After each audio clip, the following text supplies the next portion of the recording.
चीर हरण तो करना पड़ेगा ना। बात करते हैं इसकी एक और खराबी। KTM को चाहे छपरी बोल लो चाहे कुछ भी बोल लो। ओ बहुत सारे लोग YouTube और Instagram पे कमेंट कर रहे थे मुझे कि फरहान भाई आपने यामाहा MT-15 क्यों ले ली वापस। तो भाई फर्स्ट ऑफ ऑल मैं बता दूं कि यामाहा MT-15 का पिछला जो कलर था वो सियान स्टॉर्म था, जो कि मुझे उतना ज़्यादा पसंद नहीं था, बट उस समय शोरूम में वही अवेलेबल था इसलिए मैंने उसको ले लिया। आज मैं आपके पास सबसे एक्सक्लूसिव कलर लेकर आया हूँ, ब्लैक टॉप मॉडल है, ठीक है। ये लगभग मुझे पड़ा 2,05,000 ऑन रोड झारखंड में। जैसा कि भी आप लोग जानते हो मैं 50,000 किलोमीटर ये गाड़ी चला चुका हूँ और इसी गाड़ी से नेपाल गया हूँ, दिल्ली गया हूँ 5-6 बार, कलकत्ता गया हूँ और ऑलमोस्ट बहुत सारे स्टेट्स को कवर किया है। तो इस बाइक का जो एक्सपीरियंस मेरे पास है, क्योंकि अलॉन्ग विद दैट मैंने टायर्स 2 बार चेंज करा लिया, चैन स्प्रॉकेट चेंज करा लिया, शॉकर्स चेंज करा लिए, digital console meter, handle bars, right profile, left profile, even दो के इंजन का क्लच प्लेट वगैरह चेंज करा लिया है। तो मुझे लगता है कि मेरे पास अच्छा खासा एक्सपीरियंस है ताकि मैं आपके साथ शेयर कर सकूं कि ये बाइक आपको लेनी चाहिए या नहीं लेनी चाहिए। सो गाइस, ब्लैक कलर की बाइक लिए तो ब्लैक कलर का ब्लैक लावा भी ले लिया। देखो ये ब्लैक लावा जिसको भी चाहिए होगा मुझे लिख देना लिंक, मैं लिंक को पोस्ट कर दूंगा और नहीं तो वीडियो में ही डाल दूंगा, ठीक है। तो भैया मैं बताने वाला हूँ MT-15 का user review first of all, ठीक है। देखो ये जो MT-15 है इसमें 2-3 अपडेट से ज़्यादा अपडेट नहीं। लाओ भाई कैमरामैन दिखा दो, मैं अपडेट दिखा देता हूँ भाई को फटाफट। मैं बता देता हूँ आपको क्या क्या अपडेट्स है इसमें। एक है आपको सबसे पहले डिजिटल कंसोल मीटर है जिसमें आपको music, settings, navigation, turn by turn navigation वगैरह आ गया। तो भाई एक बात बोलूँगा कि ये सब सारी चीज़ों के अलावा जो कलर TFT हो गया ना, तो ये कैमरा में बहुत अच्छा दिख रहा है। दूसरा अपडेट्स है वो ये है कि टर्न इंडिकेटर LED में तो है लेकिन साथ में हज़ार्ड लाइन है, हज़ार्ड फीचर आ गया। तीसरा अपडेट बता देता हूँ, new colour switch, new switch setup आ चुका है जिसमें आपको यहाँ पर हज़ार्ड फीचर भी दिया गया है, ठीक ना। तो इन सब के अलावा कुछ खास चेंजेस नहीं है, बाकी वही पुरानी MT है। चलिए रिव्यू देते हैं फटाफट, लीजिए भैया रिव्यू देते हैं। 5 ऐसी चीज़ें जिसकी वजह से मुझे ये ख्वाब में आती है, मैं बता देता हूँ। सबसे पहला रीज़न इसका ऑल ओवर लुक। भाई बता दो भारत में ऐसी कोई बाइक है जो इस तरह का डिज़ाइन लाइन रखती हो, इस तरह का कॉम्पैक्ट बाइक हो? कोई नहीं। क्या कलर कॉम्बिनेशन है, देखो जब मैं बैठता हूं तो कैसा लग रहा है। वाव, अमेजिंग कॉम्पैक्ट बाइक। अगर आपकी कोई गर्लफ्रेंड है ना हल्की पुल्की पतली सी, क्या रील बनेगा दोस्त। लेकिन अगर मोटी है ना तो पुलिस रील बनाएगा, फिर गिर उड़ जाएगी वो इतना पतला सीट में। सबसे अच्छी चीज़ जो मुझे इसकी लगी, डिज़ाइन लाइन लगी, कलर कॉम्बिनेशन वगैरह बहुत ज़्यादा अवेलेबल है इसमें, ठीक है। इसके अलावा ये लाइट वेट व्हीकल है तो आप आराम से संभाल सकते हो, ट्रैफिक में ईजिली मैनोवर कर सकते हो, निकाल सकते हो। दूसरी जो मुझे अच्छी चीज़ लगी वो है इसका इंजन। मैं बताऊँ, ये 155 सीसी का वही मशहूर इंजन है जिसने यामाहा को यहाँ से यहाँ पहुँचा दिया। भारतवर्ष में आज ये अगर यामाहा टिका हुआ है ना, इस एक लौती चीज़ की वजह से, वो है इसका 155 सीसी का VVA टेक्नोलॉजी वाला इंजन। अब क्या होता है ये मैं बता देता हूँ। देखो सबसे पहले ये जो इंजन है ये 155 सीसी का है, 18.4 bhp पावर देगा, 14.1 न्यूटन मीटर टॉर्क देता है, 6 मैनुअल गियर है, असिस्टेंट स्लीपर क्लच है और ये लिक्विड कूल इंजन है। तो इसमें क्या खास बात है, सबसे पहले सुपर रिलायबल इंजन है, बहुत अच्छा लाइफ है इसका। 50,000 किलोमीटर चला के मैंने ये गाड़ी बेची थी अपनी पिछले वाली 1,55,000 में। सोच रहे हो क्या वैल्यूएशन है, क्या रीसेल वैल्यू है, क्या इंजन की क्वालिटी रही होगी जिसने वो लिया होगा। दूसरा अच्छा चीज़ इंजन का लगा मुझे माइलेज। भैया पैसा है तो बस पॉकेटे में रखो, मोदी जी ऐसे बोले फ्यूल बचाओ, तो ऐसा गाड़ी लो जो फ्यूल बचाए, 50 का माइलेज आपको आराम से देगा। तीसरा अच्छा चीज़, देखो अभी हीट है, समर है, आपको गर्मी बिल्कुल नहीं लगेगी इंजन में, धाप बिल्कुल नहीं लगेगा। थोड़ा बहुत गर्मी महसूस होता है जब आप इस बाइक को स्लो चलाओगे। मान लीजिए कि आप 10-15 की स्पीड में चला रहे हो, 1 मिनट 1.5 मिनट से ऊपर, तो हल्का सा आपको गर्मी महसूस होगा, लेकिन इसका लिक्विड कूल इंजन जो रेडिएटर है वो भन से ठीक कर देता है। तो इसका इंजन पहला पॉइंट हो गया। इंजन पे बहुत ही स्मूथ इंजन है, बहुत प्यारा इंजन है, लगेगा ही नहीं कि चल रहा है। तीसरा अच्छा चीज़ जो मुझे लगा इसका, वो इसके टायर्स लगे। देख लो, रेडियल टायर है 140 सेगमेंट का और फ्रंट में 100 सेगमेंट का टायर है। क्या इंजीनियरिंग की है। देखो मैं बोल रहा हूं, यामाहा कोई ऐसा ब्रांड नहीं है जो चीज़ों को एक जगह असेंबल करके बेच रहा है। उसने साइंटिस्ट लगाया हुआ है, इंजीनियर से भी एक लेवल ऊपर लोगों को लगाया हुआ है, तब जाके ऐसी बाइक तैयार होती है। क्या बैलेंस मेंटेन करते हैं, उनको पता है कि इतना पावर और इतना बैलेंस में और इस तरह के डिज़ाइन लाइन में कितना का टायर लगेगा।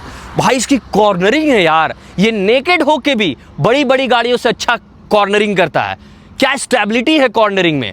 सबसे अच्छी बात है कि कॉर्नरिंग करने के साथ साथ क्षमता है इसको कॉर्नरिंग करने की। तो इसके टायर्स मुझे परफेक्ट लगते हैं, क्योंकि ये रेडियल है तो और अच्छे से रोड पे पकड़ है इसका।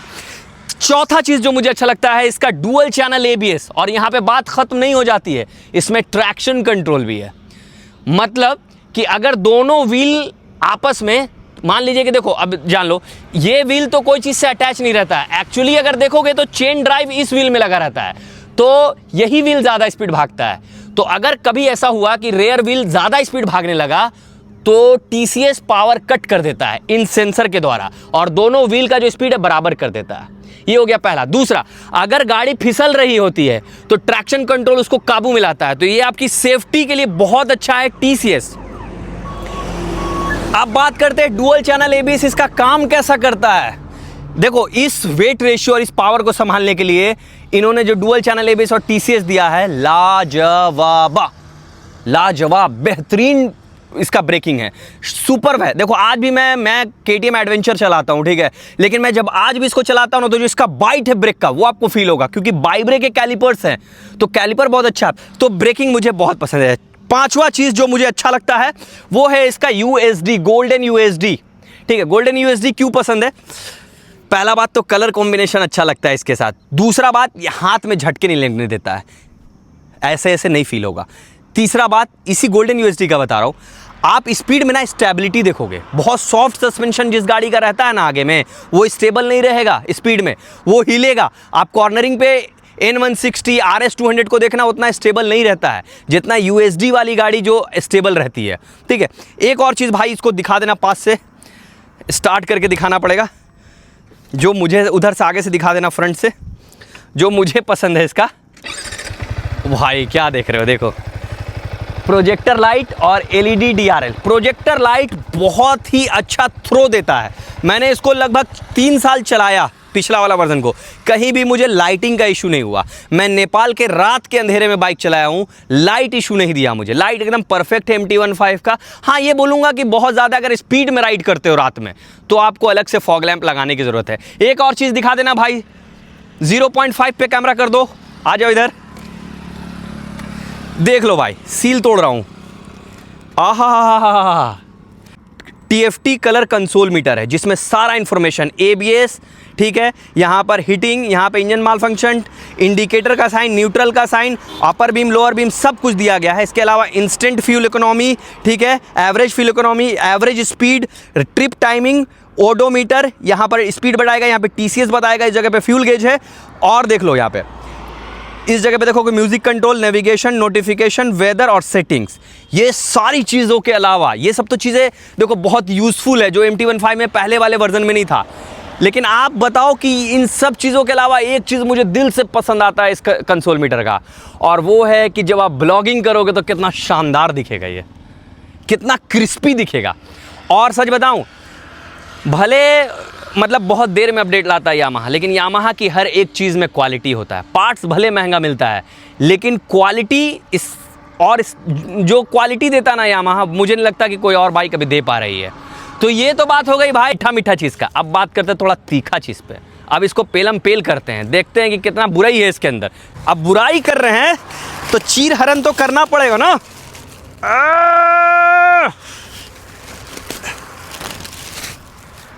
ना भैया, पिछला ही बार गाली सुने हैं रोड पे प्लास्टिक फेंकने की वजह से, ढेरे गाली बका हम लोग को सबको।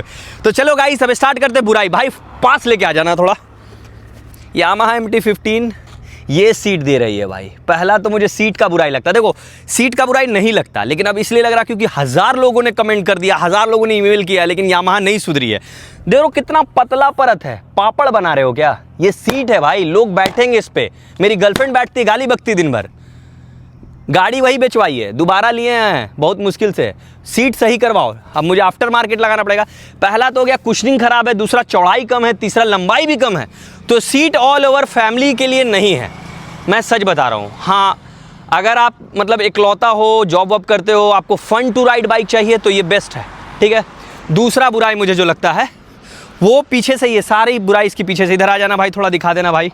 ये देखो, ये सस्पेंशन देख रहे हो, मोनोशॉक। इससे घटिया सस्पेंशन मैंने नहीं देखा इतनी महंगी बाइक में। भाई आप एक बाइक दे रहे हो MT-15 2 लाख से ऊपर की बाइक, आप इसका सस्पेंशन इतना घटिया कैसे रख सकते हो? इससे अच्छा FZ का सस्पेंशन है, बहुत ही कड़ा सस्पेंशन है। देखो राइडर अगर चला रहे हो तब तक तो ठीक है, लेकिन अगर आप पीछे बैठे हो इस जगह पे या आपकी गर्लफ्रेंड बैठी है तो उसका भाई पीठ में दर्द होगा ही होगा, समझ लो। क्योंकि अगर ये झटके में जाती है ना, कहीं भी गड्ढे में जाती है तो झटका गाड़ी नहीं लेता है, आदमी को दे देता है, समझ गया ना? तो दूसरा झटका हो गया। तीसरा बुराई इधर आओ, दिखा दो यार, सब पीछे से बुराई आ जा भाई, आ जा। तीसरा बुराई मुझे हगर गार्ड का लगता है। देख रहे हो कितना स्टाइलिश लग रहा है, कितना बढ़िया लग रहा है, लेकिन छीटा से अगर बचा दिया ना तो मेरा नाम बदल देना। खास के मेघालय, असम, त्रिपुरा के लोग बहुत गाली बकते हैं क्योंकि उधर बारिश बहुत ज़्यादा होता है, तो हगर गार्ड कामयाब नहीं है। मैं चाहता हूं कि यहां पर इस चीज़ को एक्सटेंड कर दिया जाए थोड़ा, और इस चीज़ को भी एक्सटेंड कर दिया जाए, तो मे बी पिलियन को छीटा ना पड़े, राइडर को भी पड़ता है भाई, याद रखो। पिलियन और राइडर दोनों को छीटा कम पड़ेगा, थोड़ा थोड़ा एक्सटेंड कर दे तो अच्छा लगेगा मुझे। ये मुझे सही लगा कि हाँ ये चीज़ होना चाहिए था, ठीक है। अब बात करते हैं इसकी एक और ख़राबी जो दिखा नहीं सकता हूँ, बट आपको बता सकता हूँ। देखो आप गाड़ी चला रहे हो, ठीक है, आप बहुत अच्छा चला रहे हो, सिंगल चला रहे हो, तो आपने 10 किलो सामान रखा है तब भी कोई फ़र्क नहीं पड़ेगा। लेकिन जैसे ही आपने एक 60 केजी या उससे ऊपर का आदमी बैठा दिया और कोई चढ़ान पे चढ़ाने लगे, ऐसा लगेगा कि भाई ये अब हक देगी। सही बता रहा हूँ, यही सही वर्ड है। क्या तरीका है भाई, मास्टर ऑफ टॉर्क आपका नाम है और आप वज़न नहीं खींच पा रहे पहाड़ पे, तो ये पावर ड्रॉप करती है, लगभग 10 से 15 का स्पीड आपका कम हो जाएगा। अगर यकीन नहीं है तो रेफरेंस में मैं अपने नेपाल जाने का सीरीज़ 2 लगा दूंगा, दूसरा एपिसोड ना, उसमें देखना पावर ड्रॉप हमको महसूस होगा। और KTM ड्यूक 200 भन भन भन निकल गई। भाई एक बात मैं बोलूँगा, KTM को चाहे छपरी बोल लो चाहे कुछ भी बोल लो, लेकिन वैसी मशीन कोई नहीं बनाया। आप एक बार चला के देखना KTM एक बार जो ले लेता है ना वापस नहीं आ पाता है। बहुत ही अलग है, आईफोन की तरह KTM, बहुत क्वालिटी वाली चीज़ देता है। राइड क्वालिटी बोल लो, बिल्ड क्वालिटी बोलो, बहुत ज़बरदस्त है। उसका मुझे पसंद आया ये चीज़, है ना। ड्यूक 200 चलाता हूँ, आप यकीन नहीं करोगे, जो ब्रेक पैड है वो 400 रुपये के लगभग मुझे मिल जाता है। और भाई इसका ब्रेक पैड रेयर वाला 1000 रुपये का है, जबकि काम भी उतना अच्छा नहीं करता है। 1000 रुपये का ब्रेक पैड, तो भाई प्रोडक्ट का जो पार्ट्स है वो सच में बहुत महंगा है भाई। मैंने क्या किया पता है तुम्हें, इसका ब्रेक पैड खराब हो गया पीछे वाला, मैं चुपचाप से गया BS6 मॉडल जो NS200 का BS6 मॉडल, उसका ब्रेक पैड और इसका ब्रेक पैड मैच करता है, 300-350 रुपये में मिल जाएगा, मैंने वही लगाता हूँ भाई। सही बता रहा हूँ, ये है कि ये रख लो आप। इसके अलावा एक ख़राबी था इसमें मीटर कंसोल का, वो ठीक हो चुका है, ठीक है। और मुझे एक और चीज़ इसका पसंद नहीं है, जो मतलब कह लो कि पसंद नहीं है या फिर अब पसंद नहीं आने लगा है, इसमें ना ABS ऑफ करने का भी ऑप्शन देना चाहिए, यानी राइडिंग मोड्स देना चाहिए था, जो नहीं दिया इन लोगों ने। खैर सब चीज़ तो नहीं मिल सकता, लेकिन न्यू अपडेट्स में हो सकता है कि अब हमें राइडिंग मोड्स भी देखने को मिले। That's it from my and. आप बताना कि आपको MT-15 का ये वीडियो कैसा लगा, और कई लोग बोले थे भैया मुझे लेना चाहिए कि नहीं। तो देखो मैं 3 सवाल दे रहा हूँ, 3 सवाल का जवाब मुझे लिख दो कमेंट्स में, मैं बता दूंगा तुमको लेना है कि नहीं। आप इस बाइक को क्यों लेना चाहते हो, क्या काम है, क्या पर्पस है आपका, समझ रहे हो? मतलब आप फैमिली के लिए लेना चाहते हो, ऑफिस जाने के लिए लेना चाहते हो, अकेले राइड करने के लिए लेना चाहते हो, फन राइड करने के लिए लेना चाहते हो, किस चीज़ के लिए? तो आप जिस तरह का यूसेज बताओगे वैसा मैं बता दूंगा। आपको एक बाइक से क्या एक्सपेक्टेशन है, माइलेज, रिलायबिलिटी, बहुत ज़्यादा पावर, बहुत स्टेबल रहना चाहिए स्पीड में, या टॉप स्पीड नापना है, या ऐसे बस नॉर्मल चलना है, ये सब सारे चीज़ें डिटेल में लिख दो कि भाई मेरे को इसलिए बाइक चाहिए, मेरे को इतना तक बजट में चाहिए, तो मैं बताऊंगा कि MT-15 लेना है कि नहीं। क्योंकि देखो दुनिया में भाई 700 करोड़ आदमी है, मैं सबका ख्याल नहीं रख सकता कि उनको किनको किस वजह से MT चाहिए। पर मेरी तो पहली पसंद MT है। इस प्राइस रेंज में इससे अच्छी बाइक, इससे रिलायबल बाइक नहीं मिली मुझे। और कुछ ख़राबी भी थी, और 3-4 खराबी को इम्प्रूव किया है यामाहा ने, जिसमें कंसोल मीटर बहुत अच्छा इंप्रूवमेंट लगा, दूसरा हज़ार्ड फीचर बहुत अच्छा इंप्रूवमेंट लगा। ये सब सारी चीज़ें मुझे पसंद आ गई कि चलो ठीक है, स्विच असेंबली नया दे दिया इन लोगों ने, तो 3 चीज़ें सुधरी है, अब आगे जाके भी कई सारी चीज़ें सुधरेंगी। Thank you so much. बताना वीडियो कैसा लगा यामाहा MT-15 और लेटेस्ट मॉडल ब्लैक कलर जो मैंने लिया है, आप लोगों में से कितने लोगों को पसंद है।